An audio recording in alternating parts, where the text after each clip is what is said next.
Hey everybody, I'm Jill Redfern and welcome to Third Shift Movement Shop, home of literal technique. This tutorial is about the basics of using the internal obliques as a stabilizer in our dance technique. This muscle is a little more complicated than transversus and rectus ab, so I'm going to talk a little bit more about it in this tutorial than usual. Then I'm going to give you 4 basic things that you should be doing when you use this muscle as a stabilizer. So, internal obliques are one of the 4 abdominals in literal technique. The other 3 are transversus, rectus abdominis, and the external obliques. All 4 abdominals work together to stabilize the vertebrae and or move them. The internals are flexors and rotators. They can both flex and rotate the vertebrae, but they're also stabilizers. We're going to talk about how we use them as a stabilizer in this tutorial. So what makes them a little complicated is their origination and insertion points. I'm not going to get into it in exact detail here. Take a look at the tutorial I did on the basic anatomy of the internal obliques if you haven't seen that yet. But suffice it to say that there are 2 places we want to focus on where there's origination and insertion, because contraction of the muscle is going to bring sensation at those places. So, origination at the thoracolumbar fascia, the TLF, which is originates out of the lumbar vertebrae directly.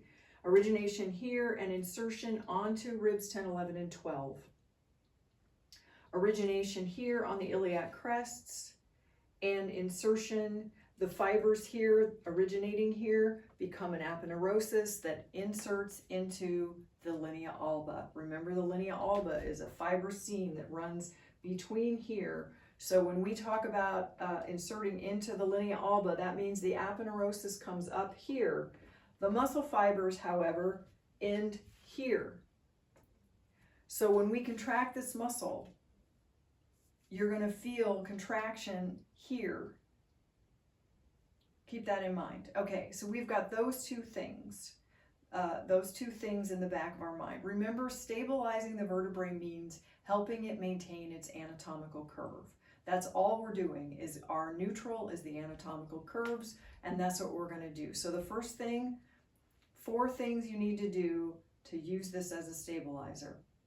First, find your anatomical curves. Know where they are. So take a minute and find the vertebrae in their neutral.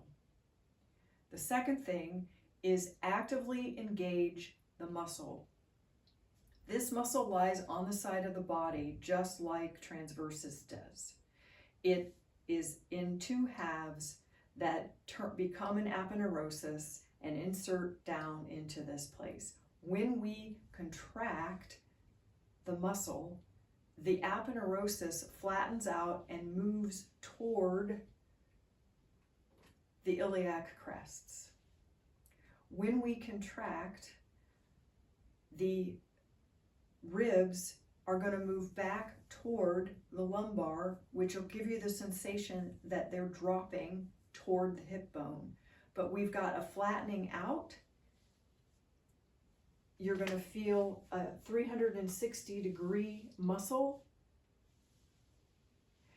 And the 4th thing you're going to pay attention to the lumbosacral joint. Remember, if it is flexed or extended, your pelvic barrel is not aligned. So we want to find that neutrality back there to align the pelvic barrel. So I've got a flattening out of the aponeurosis. I'm feeling contraction here. It's moving back toward the vertebrae, which has a sensation of moving the rib cage toward this part, toward the hip bone. Remember, when the rib cage barrel drops, the thoracic vertebrae are lined up. Okay, in your class this week, see if you can use transversus, rectus ab, and the internals all at the same time. If you haven't seen the tutorials on transversus and rectus ab, take a look. I did a tutorial where I talk about the two muscles together as stabilizers. The sensations of the muscles when you're using them all together will be different. You're going to have what may feel like conflicting muscle sensation while you try to use all three. But once you get used to how those muscles feel when they're contracted, you'll be able to do the simultaneity of it. Use them as stabilizers. Stabilization of the vertebrae is key to our technique. See if you can figure out how to do all three at the same time. I'll see you next week.